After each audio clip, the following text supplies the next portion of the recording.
Hello everyone, welcome to another edition of my new Beatles Finds, and this one is going to be part 3 of a Beatles collection that a store that I know got in, and you might call it like a Beatles haul.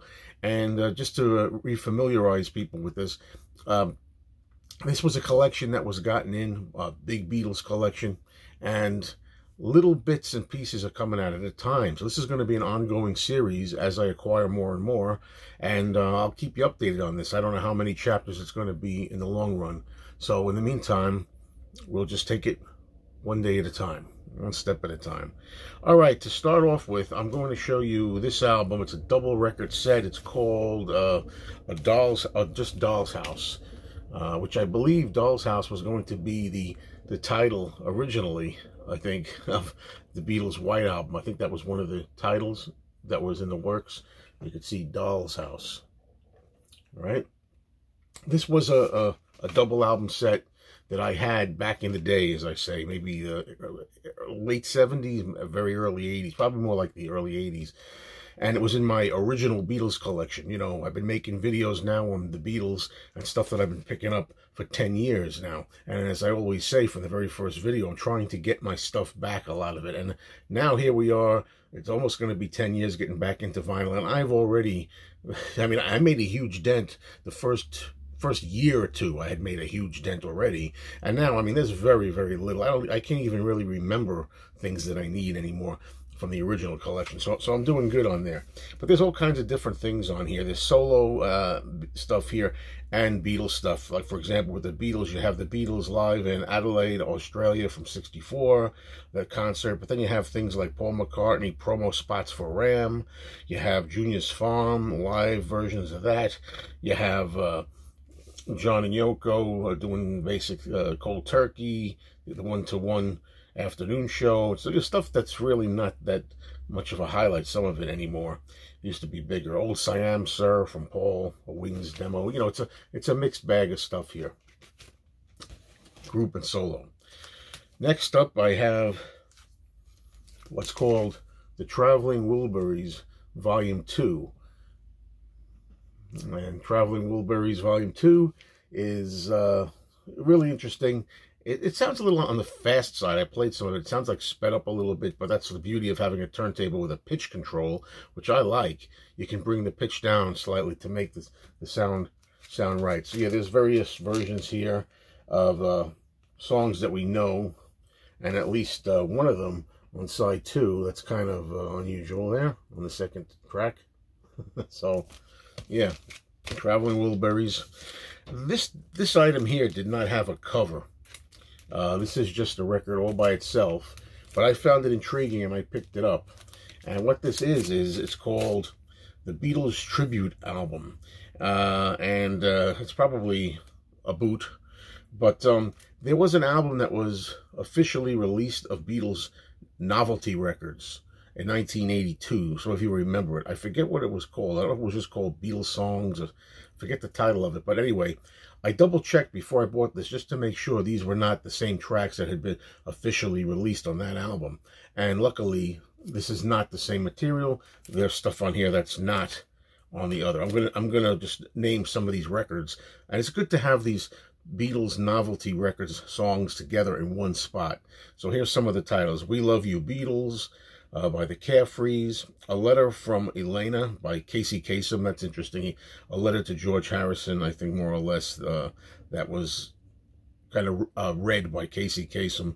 Then you have Ringo for President, The Boy with the Beatle Hair, the Beatles Bomber, which I think it's not Barber, I think it's the Beatles Bomber.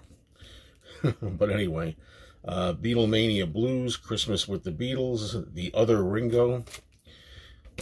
Let's see, Little Beatle Boy, Bring Back My Beatles, Ringo, I can't read them all, Ringo Bells, A Letter to the Beatles, Treat Him Tender Maureen, I can't read them all, My Boyfriend Got a Beatle Haircut, and an Interview with the Fab Four. Anyway, good stuff. The problem is when I played it, the sound, it didn't even sound as good as like a 45 RPM 7-inch record. It sounded kind of a little tinny. the sound wasn't really good, but the material on there all in one place is nice. Now, everything that I have left here are 7-inch records, okay? Everything here, not all of them necessarily 45 RPM, because some of them are 33 1/3 speed. All right, first up here, from France, we have I Need You and Dizzy Miss Lizzie. Picture sleeve. And of course, you have the Odeon label. Next up, this is one of those items that I had in my aforementioned original collection that I got back again. I didn't have this. I remember picking this up at a Beatles Fest in like 1981 or something like that, or 82. They don't sell stuff like this at the Fest for Beatles Fans anymore. That's a long time ago. What it has is, it says Long Tall Sally alternate take, and it says A Hard Day's Night demo. What these really are, I think BBC. I know A Hard Day's Night is definitely BBC, and probably Long Tall Sally is too. And what really makes this a lot of fun too is that it's on red wax. So there you have it. I know this version of A Hard Day's Night is the version that they had on the BBC when for the instrumental break in the middle. It's the actual record that's used. You know, so some of you will remember that version. Here's an interview record. The Beatles. Interviews exclusive. Beatles talk about Elvis. They talk about Donald Duck. And they talk about Ringo's rings.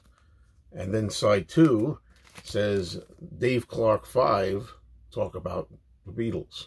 So it's a Dave Clark 5 interview. And the label's just nothing much. Plain white record. All right. And here's another one. See, in this video alone, this haul alone, I got back like 3 items from my original collection. This is another one that I picked up again at an early, I think, Fest convention. And this is one I'm really glad to get back. It's called The Beatles Visit to Minneapolis. And some of you I know are familiar with this.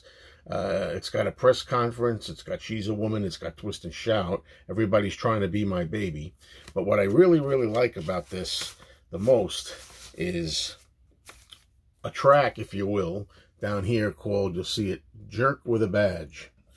And a lot of us now have seen the actual old film footage of a police officer who very seriously says how they're not going to be tolerated, the Beatles, because they were found to have a girl in their room. Paul McCartney in particular, there was a girl in his room, and they threatened never to come back to Minneapolis again, and I told them if they did not come, it would be too soon for me. He says, I think he said that wrong. I mean, it wouldn't be soon enough for me, I think he meant to say, but we get the picture. And how the Beatles said Minneapolis was a very narrow-minded town. The guys, very like, all business, kind of like old farty-darty kind of policeman. So that's interesting. Now, this is, I don't know what this is yet. I haven't played this yet. It's in as you can see, a plastic booklet. The interview discs, and it doesn't open all the way. I know I looked at some of these before when I got them, and I'll take them out for you individually, but they are stuck in here pretty good. I'm going to tell you.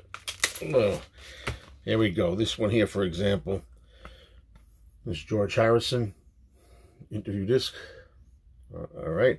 And the back of these, I'm not going to show the back on all of them, because the back of them all have the same group picture. That group shot is used on all of them. So I won't go through every single one. Okay. So that's the George one. Okay. And we have the John one. John Lennon. That's a nice shot there of John. Yeah, same picture. I'm showing it anyway. Just so you know, I'm not exaggerating or lying when I say that it's the same image on the back. I'm sorry, folks. Look, here, see. That's how I could have showed you. How about we just do this now? How about I just do it this way? There we have Ringo. That's the Ringo interview disc. And finally, Paul. There we go. The Paul interview disc. And what these interviews are, I don't know. I have yet to play them. Maybe I'll do that afterwards. I could have done it beforehand and clued you in, but sometimes I'm unprepared. I should be better prepared, but I have been prepared for a couple of these. This one here, this is a John Lennon disc. And, you know, I bought this. It's all in foreign language. I mean, I didn't know what the heck this was, you know, because I couldn't read it. But I bought it anyway just to have it. And then I noticed here, unfortunately, it said December 8th, 1980. So I knew probably what it was. And then I put it on, and sure enough, this is a bunch of snippets from the last interview that John ever did, recorded on the day that he was killed. This is December 8th, 1980 in the afternoon with RKO radio that he did. And there's some really good, I always love that interview. John's so up and he's so, you know, full of energy and stuff, talking about things. The only thing is, it's always sad, of course, whenever you hear this, you realize how dated it is. I mean, you know, he's giving an interview in 1980, and of course he would only be murdered hours later, which is terrible. And to think all the things that he's talking about on here are things like, you know, hope for the future, we got to be positive, and you know, I don't think my work's going to be done for a long time from now, and all this kind of stuff. And you know, the tragedy was right there out the door practically. Anyway, let's move on from that and go on to this one here. This one is, I got this mostly for the sleeve. This is cool. John's Lost Songs, it's called. There you go. I'm smiling in case I want to make a thumbnail out of it. I'll do that from time to time now. Take a screenshot of something. And what you have on here basically is a take, a rough take, a practice, or it might even be a demo of just like starting over from the summer of 1980. It says take 3 on it, and then it has a radio spot. We've heard these before if you're a diehard anyway. 1974 radio commercials for Ringo Starr, Goodnight Vienna, that John does. And then Ringo does a commercial for John's Walls and Bridges. I love that. Friends doing mutual, respectful ads for each other. You flip it over to side 2, and you get the home demo from 1970 called Make Love Not War, which eventually turned into the song Mind Games eventually. And then John doing early 1972 studio demo of I'm the Greatest, the song that he would give to Ringo Starr. Finally, and this is something that I haven't played, and again, I got to be honest with you, I mean, I like to collect like oddities, you know, novelty records and unusual items. This is mostly for the cover. The cover is just cool. It's Oh John. It's written and arranged by Markey. It says Jerry Markey. And it's probably, you know, a John tribute song. It says it's mastered at Abbey Road. I'm guessing that's what it is. I mean, I'm just taking a guess here. There we go. Side 2. You can see. Yeah, so interesting item. You know, well, you got that side there. And then you got the other side for the Oh John. Okay, so that's a nice photo to use. I like that. All right, everybody. So that's it. Kicks it in the head for another version of Beatles Finds from Mr. Mayo. Thank you for watching, and I'll keep you updated if there's going to be any more stuff that comes around in this special haul of Beatles from the store. And it's not my usual store. So, talk to you soon.